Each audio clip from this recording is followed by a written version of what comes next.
The information provided on this podcast is for informational and educational purposes only and does not constitute financial, investment, tax, or legal advice. Investing involves risk, including the loss of principal. Past performance is not indicative of future results. Any investment decisions you make are solely your responsibility. You should consult with a professional to determine what may be best for your individual needs. It seems like just yesterday, AI was just a Steven Spielberg movie about a robot boy and his talking teddy. Now AI is here for real. It's part of every Google search. It offers to summarize your email, and it makes you wonder if your relatives actually decorated for Christmas or just asked ChatGPT for a little help with their family photo. It's also increasingly part of financial discussions, even if you're not a tech tycoon. I'm Jay Gabler of Forum Communications Company, and this is Plain Money Talk, a podcast all about your financial life and the things that are affecting it today. Think of this podcast like being at a party when you happen to find yourself sitting next to someone who works at Bell Bank. You say, I hate to ask you to talk about work, but I've been really curious about, say, AI or mortgage rates or the latest fraud schemes. And the person sitting next to you replies, "That's okay. I actually like my job. Here's what you need to know." In this first episode, we happen to be sitting next to Greg Sweeney, Bell Bank's Chief Investment and Economic Strategist. Greg has just published his 2026 Economic Outlook, so he's been giving a lot of thoughts to what's coming up this year, and he's ready to share some of those thoughts with us. Greg, thanks for joining us. Thanks for the invitation. Love being here. Great. Well, we're going to start out with 5 fast questions. I'll just ask you to answer these questions very quickly, and then we'll dive into all of this a little bit later in greater detail. So here we go. Question 1. Is AI here to stay? I would say we've seen the soft fringes of AI for a long time, and it is definitely here to stay and expand. Okay. Is AI a high-risk investment? Investment 101 tells you that risk and return are commensurate with the high returns that we see coming from the AI space. It would suggest that risk is also high. Is inflation going to continue to be a concern in 2026? No, and I will explain that in more detail later. Interesting. Okay. I'm curious to hear that. A couple more quick questions. Are there potential bright signs for the economy this year? Absolutely. The first topic is one of them, AI, right? And the expansion and the productivity increases that will occur.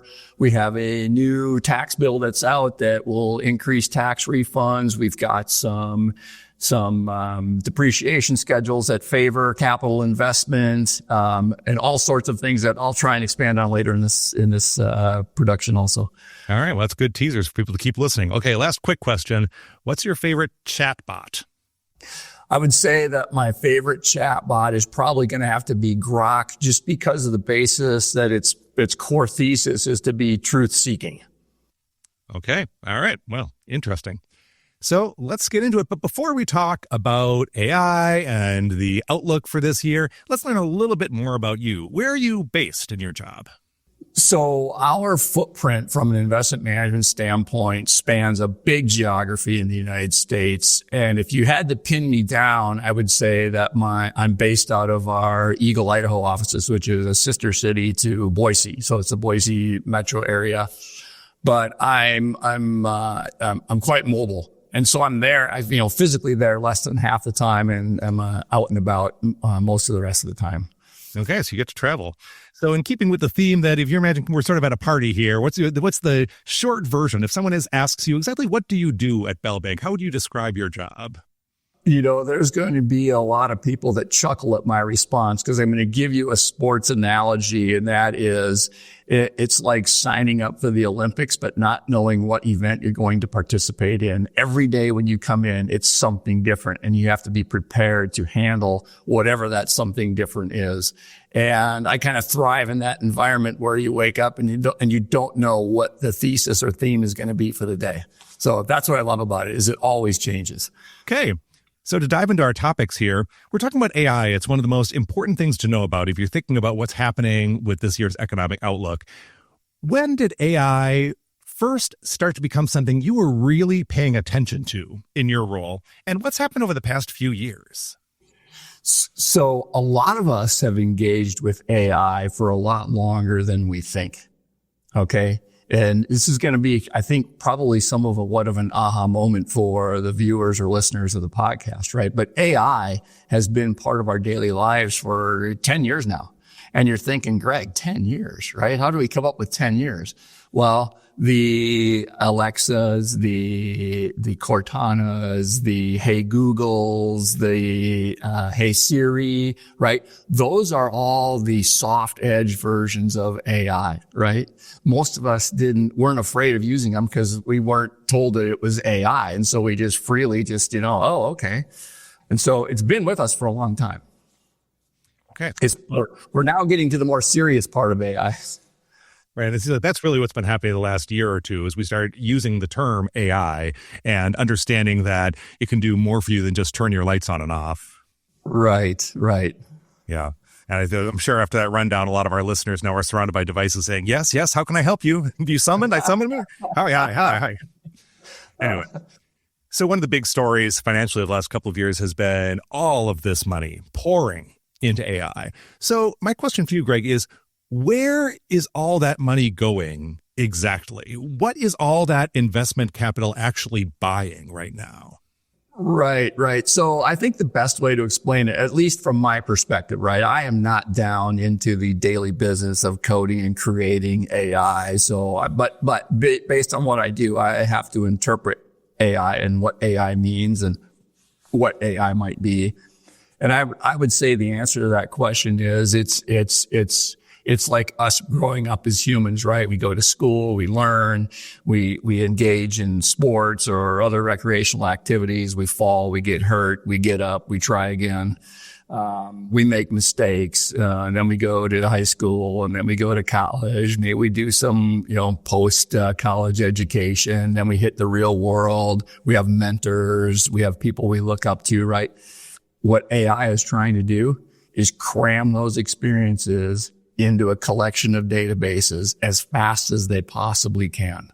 So all the money is going into storage, processing, and feeding that data into those computers and cataloging it and archiving it so it can really function as a brain, if you will. And so that's from my perspective, not being involved in day to day. That is what where all the money is going, and then power to supply it, because these chips are power hungry. It's amazing, if it's just our brain that is really trying to replicate how much energy our brain must actually use. Yeah, that's a lot of potato chips, or the AI version. Yes, it is. Just revealed something about my diet, but so what I'm hearing is a lot of research and development still and build out. Basically, these different AI companies are trying to make sure that each company's technology is going to be competitive in years moving forward. And that's the trick right now, is who is it going to be? Is there really room for Anthropic and Gemini and Grok and Chat GPT? Do we really need this many, engines, if you will? Right. Well, let's talk a little bit more about risk. Earlier I asked you briefly whether AI is a high risk investment, and you answered briefly. Let's dig into that a little bit more. So if I were to have some money to invest, I might, on the one hand, think with all this energy, literally and otherwise, around AI, it's something I can't afford not to get in on. But then again, you're talking about a potential AI bubble, which is a scary word if you're a potential investor. So what should I make of all this confusion right now around whether I should get in on AI if I am an investor? My sense is by being an investor, you're already involved in AI to a certain degree. The Magnificent Seven, you might have heard that term. This is the Amazons, the NVIDIAs, the Microsoft, the Metas of the world, are the AI leaders. And those companies make up roughly 35% of the S&P 500. So even as a passive investor, you're already there. Interesting.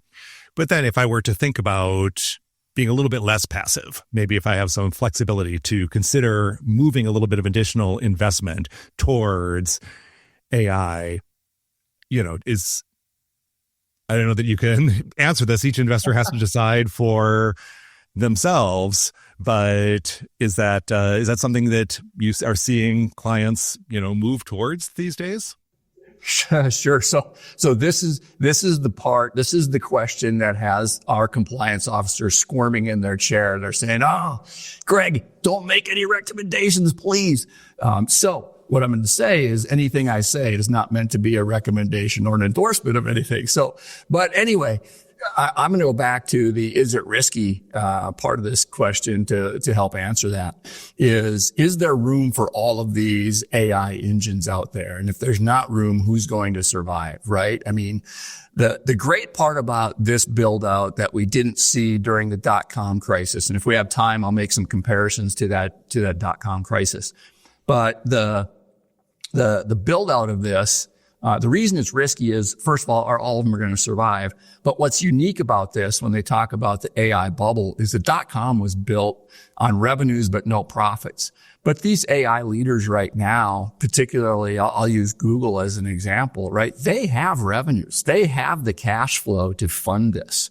Up to this point, some other big players, Oracle had the cash flow to fund this, but we heard a month ago or so, they're starting to issue debt to try and expand their AI operations. And so their actual cash flows from operations might be falling short of their aspirations on this build out. This is going to cause the market a little more, heartburn, and it's going to call into question the pace of that build out in comparison to the revenues that might or might not be coming in the timing of those revenues. Okay. Well, we're been talking about development of new technologies, AI in particular, but as you note, it's not the first new technology to hit the market. And as with any new technology, there are some potential ethical concerns around AI, from the way that these models are trained to sometimes the way they're used to the potential impacts of the data centers that drive AI. So if you have an investor who is excited about the future of AI and would consider investing towards the development of these technologies, but that customer has some concerns about various ethical dimensions around AI, do people actually have meaningful choices in terms of different ways to invest their money with respect to these issues? You bring up an interesting topic environmentally, and so this would be pie in the sky, right? One of the big problems right now is energy to supply these data centers. These data centers absorbing energies where the consumer now is the second tier, the second rung on the ladder, not the first rung on the ladder, and so they're playing second fiddle, in terms of rising energy prices and things like that. I'll go way out on a limb here, and I'll use Starlink and XAI, Elon Musk's project, and my suspicions even get a little more dialed in with the recent combination between XAI and Starlink. Right? If energy is one of our biggest concerns, and you have the ability to put that energy consuming entity, which would be the data center, into space, which Elon Musk theoretically has. And energy is our other problem, which Elon Musk could put a whole bunch of solar panels in place where the sun shines 24 hours a day. There's no clouds. There's no rain. There's no hail, right? And he could power those data centers, right? And then the cloud is now connected through Starlink, right? So environmentally, a person like Elon Musk probably can solve a big part of that problem with the capabilities that he has. Yeah. This is good food for thought that, certainly you describe one company doing something or promising to do something different than the competitors are doing. So that would certainly be something for people to be aware of, right, among other differences among the companies. So yeah, good food for thought. Yeah. To step back a little bit from speaking about AI as it exists now and talk about the history of technology booms in the past and how new technologies have sparked excitement and trepidation in the economy, I wonder if we can take a little story time. I wonder if you have a story, Greg, to share about a past technological breakthrough and what relevance it might have to our current situation. I would love to. As you mentioned at the beginning of the show, I did my 2026 economic outlook, and I went back and did a little soul searching. I'm dating myself now, but most of these events that I'm going to reference, I've actually lived through and moved through as a portfolio manager, but not all of them. I wasn't part of the tulip bulb mania of 1650. Fair enough. Yes, believe it or not, tulip bulbs was the must-have thing, 400 years ago. After electricity became pervasive everywhere, we had the tronics boom, everything electronics in the late 50s going into the 60s was a big deal. Going into the probably the most recognized one after that is the dot-coms, right? And the dot-com crisis was built on what we call eyeballs and clicks. It wasn't profits. It's how many people were looking at your website, how many people were clicking on the information that you had on your website, and the profits weren't there. And so as soon as the bills had to be paid, the money didn't come in as expected. So, but really what we're talking about is human behavior, right? That's what hasn't changed. And the approach to these ends up being the same. Excessive optimism, right? Leads into speculation. And if speculation is good and the market keeps going up, then we use leverage. And leverage is just borrowing money you don't have to invest even more in the product or themes that you're interested in. And then that gets down to, even more investors, and then, talk at the dinner table or, holiday events, right? Is, have you seen the latest AI themes? And then all of a sudden we get into what's called the fear of missing out, or FOMO, or envy, whatever you want to call it. And boy, I better be there too, because, there's some really smart money that I just talked to that's there. I need to be there. But at some point, all this enthusiasm disconnects from economic reality. Eventually, the money needs to come in, you need to pay the bills, and it needs to be profitable, right? And so these are kind of the steps it goes through.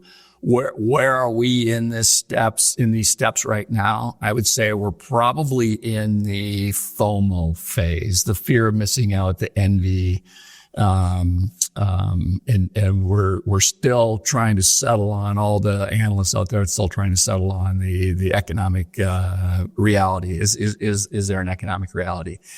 Get back to your original question. Is it Grok? Is it Claude? Is it Gemini? Is it Chat GPT? I don't know, but it's fascinating to watch. Don't put your eggs in one basket. That seems like fair, and we won't take that as official investment advice, but as a general principle in life, that sounds like a good way to be. And now for a quick word from our sponsor, Bell Bank.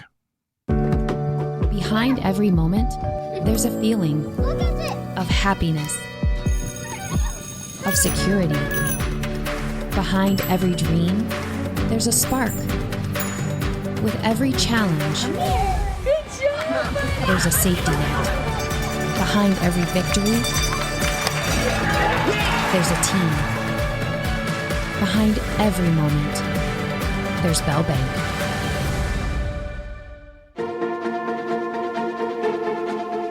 To touch on a few more topics about what is coming in 2026, hate to use the I word, but we should probably talk about inflation. In your report, you explained that the rate of inflation can look and feel very different for consumers on the ground than it does from the perspective of someone considering the economy on the whole. Can you explain that, unpack that a little bit for the benefit of our listeners? I would love to. I'd love to, because this probably provides some and I'll try to use it in a manner that everyone really understands, is inflation is cumulative. So if it took us $100 to buy a basket of goods, every time we went to the grocery store, for example, if we spent $100, and we're just religiously used to doing that, every time we go to the grocery store, we spend $100. And if that goes up 2% a year, 3% a year, historical inflation, people would be interested to find out historical inflation on average is about 4%. Okay. So prior to the world long ago, that $100 basket of groceries turned into $104, which turned into $108, which turned into $112. It was kind of, a normal progression, right? Well, we had a little event about 5 years ago called the pandemic. And the solution to the pandemic was some very comprehensive what we call fiscal policies. And a fiscal policy is just a fancy word for the government issues monetary support to the economy or individuals in some way or another. You might all remember your not rebate checks, but, the stimulus checks that went out. Now, inflation is a product of supply and demand. And if you think about what we asked, not just people in the United States, but people globally to do is, hey, don't go to work.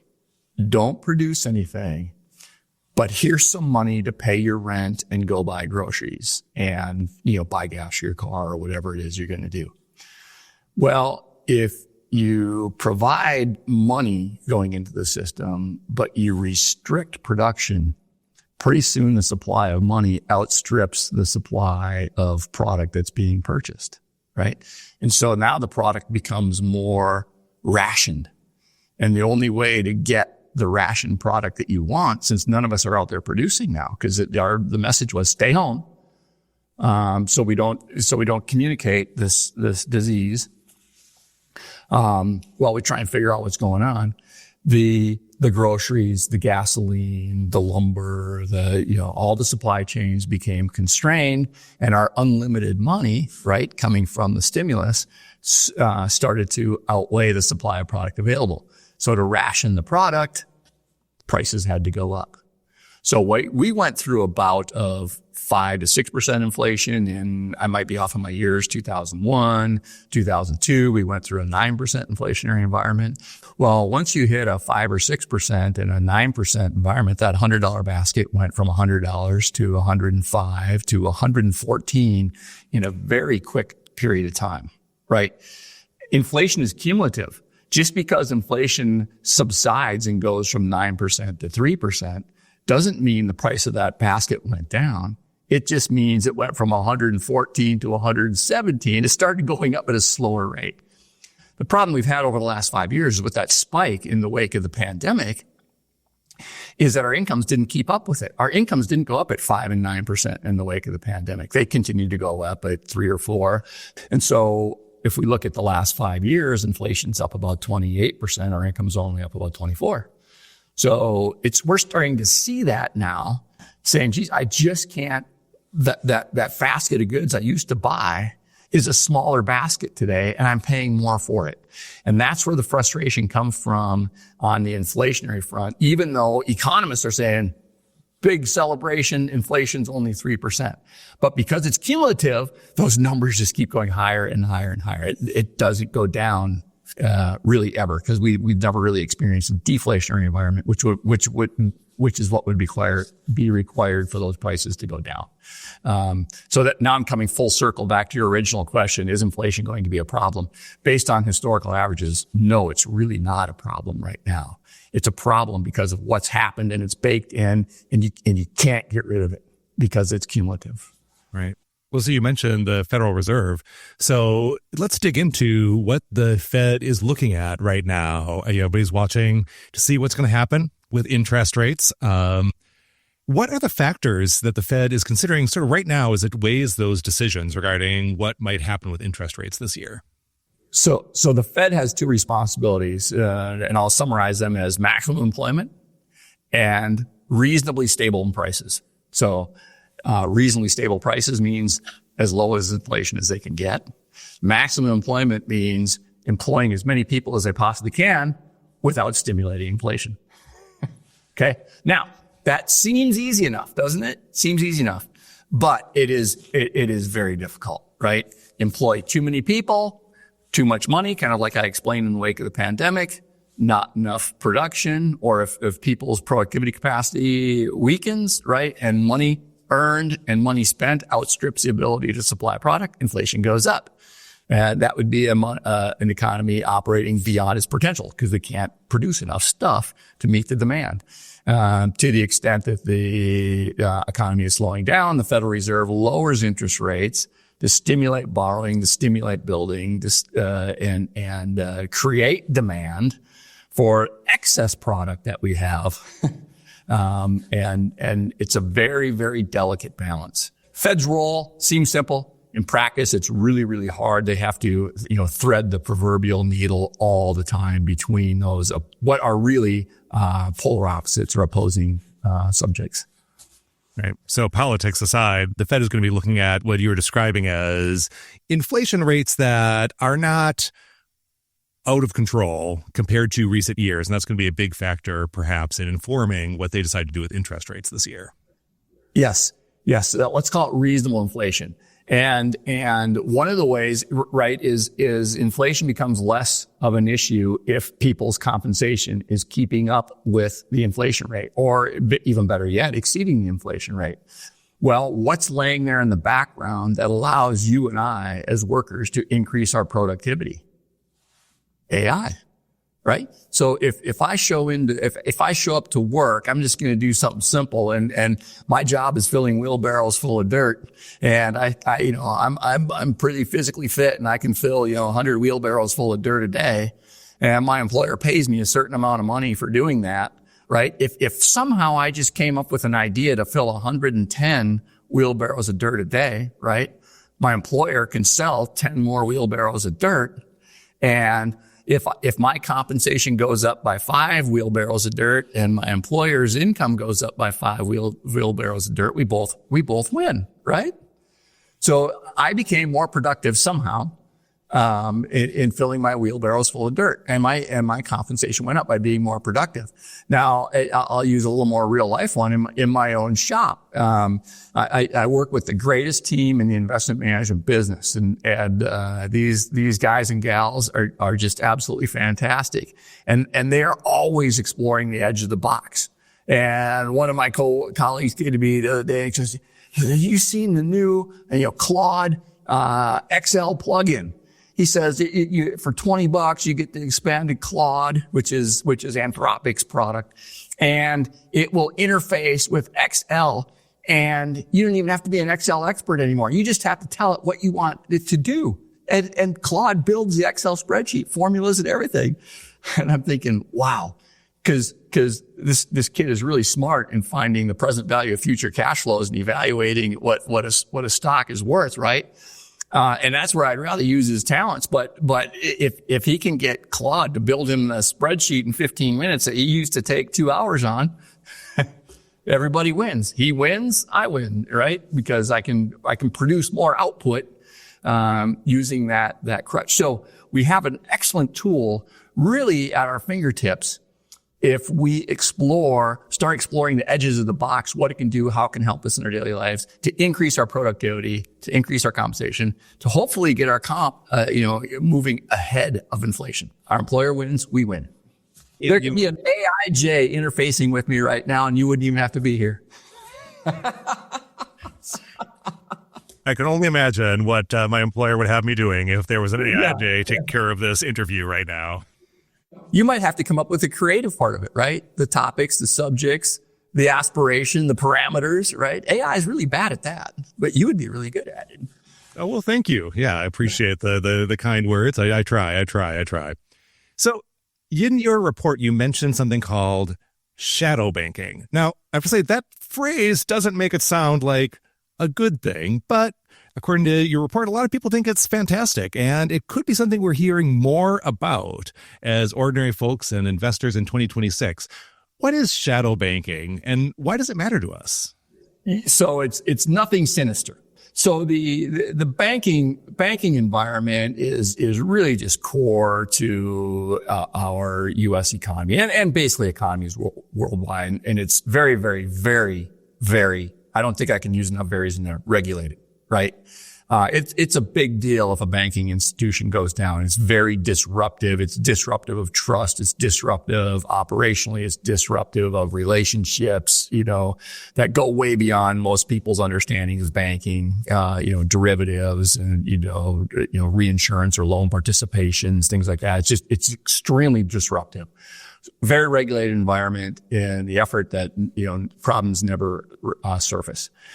There's a cost to those regulations. Those costs are a substantial part of any banking operation, and, including us. It's a substantial cost complying with regulations to make sure everything is going well. make sure there's no fraud, make sure there's no, a cyber hacking intrusions, make sure there's no, defaults in wire transfer, making sure that the loans are, capable of paying off the way you assess them and hold them on your balance sheet. I mean, it just goes on and on. The regulations are just mind-boggling. Well, shadow banking predominantly does business. It's a bank, they provide banking services, but not in the way that you and I think of checking, savings, CDs, borrowing money for a boat, and things like that.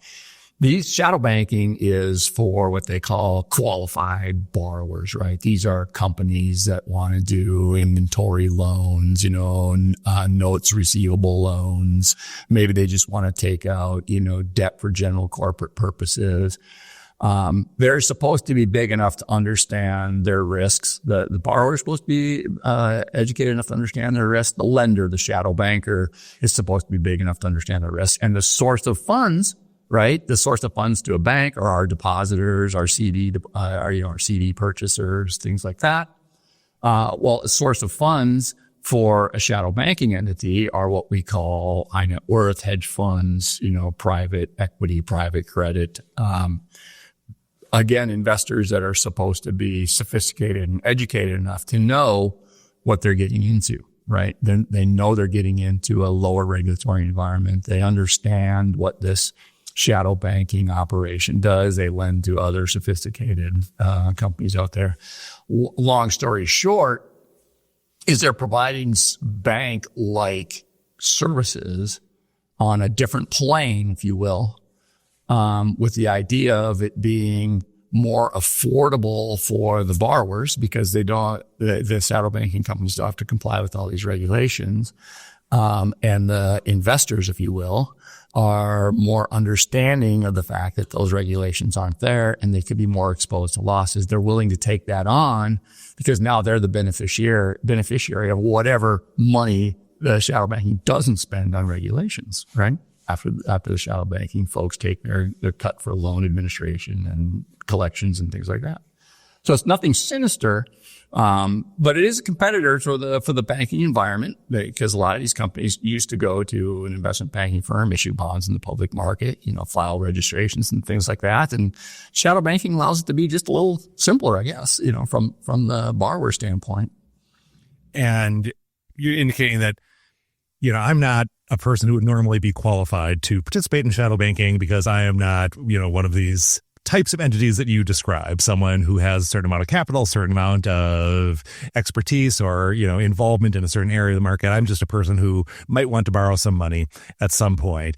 Do you think that opportunities to participate in the system are going to become more available to more people in 2026 and moving forward? Or do you think it's going to still stay restricted to a pretty narrow segment of the market, if that's the appropriate word?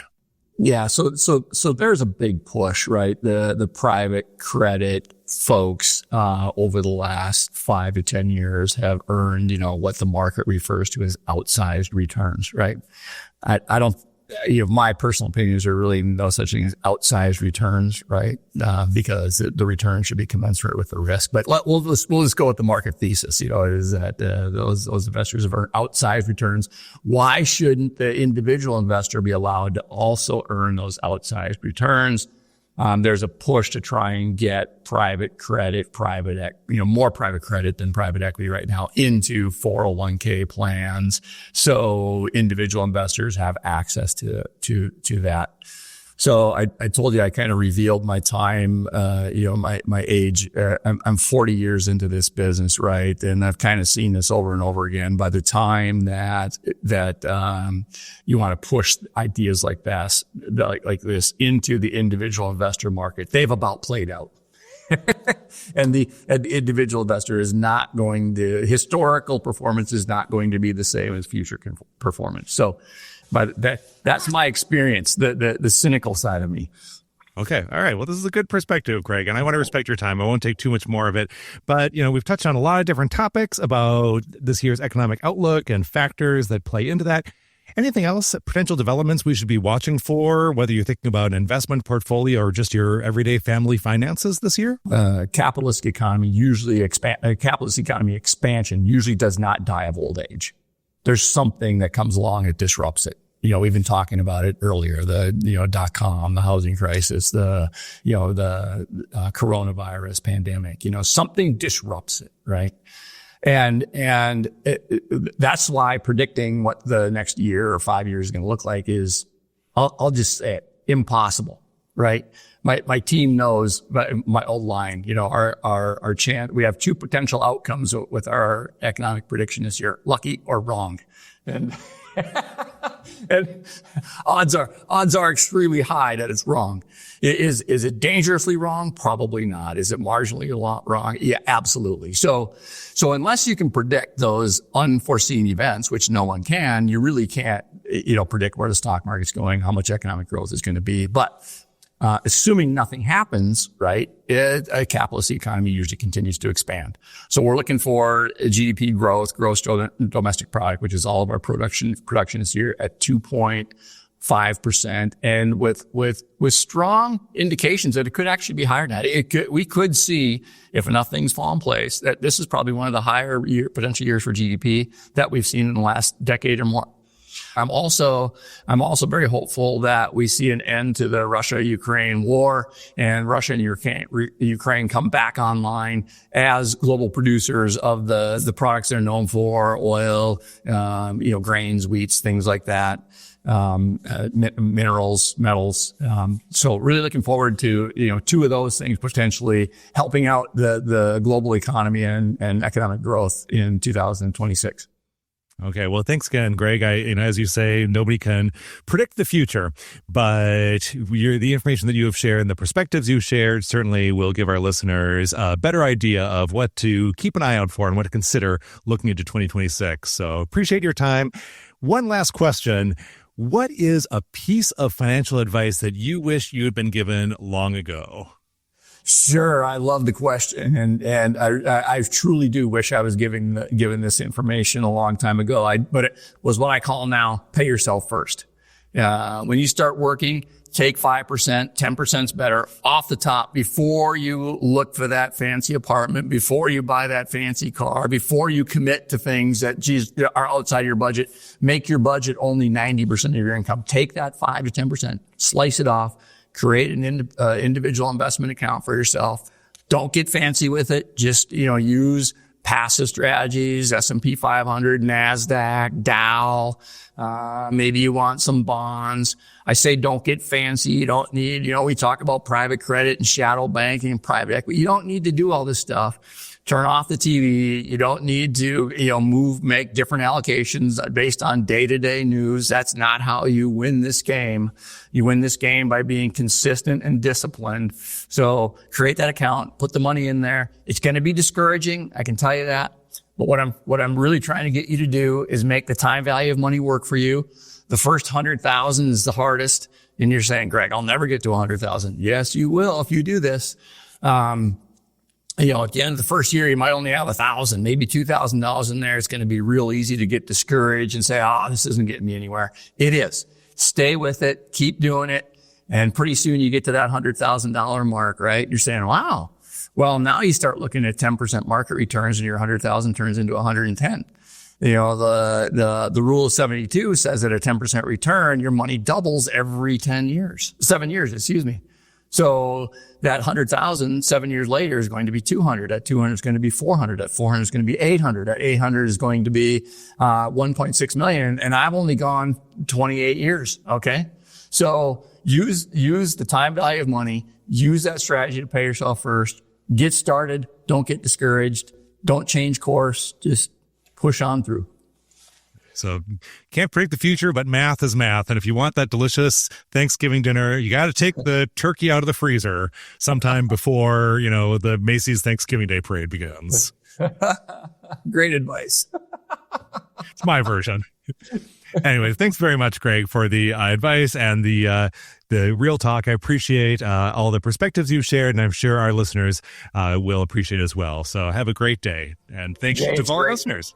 Great being with you. And thank you to all of our customers for sticking with us for so long. But great being with you today, Jay.